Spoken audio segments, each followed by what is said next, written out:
বাংলা ভাষা উচ্চারিত হলে লিখেছেন ওপার বাংলা কবি শামসুর রহমান।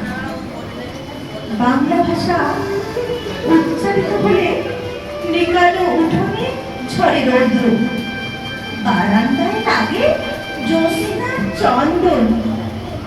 বাংলা ভাষা উচ্চারিত হলে অন্ধ বাউলের একতারা বাজে উদার দৈনিক মাঠে খোলা পথে।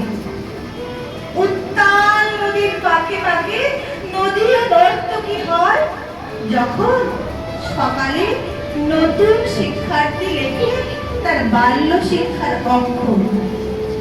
কাননে কুসুম কলি ফোটে, গোরাখালের বাঁশি হাওয়াকে বানায় মেঠো সুর। পুকুর কলস ভাসে, বাংলা ভাষা উচ্চারিত হলে চোখে ভেসে ওঠে কত চেনা ছবি। মা আমার দোলনা তুলিয়ে কাটছে ঘুম পাড়ানিয়া ছড়া। কোন সে সুদূরে সত্তাটার আশা বলি, নানি নিষাদ সিন্ধুর স্পন্দে দুলে দুলে। রমজানি সাজে ভাজে ডালের বড়া, আর 21-এর প্রথম দোহাত পেরি এক অলৌকিক ভোগ।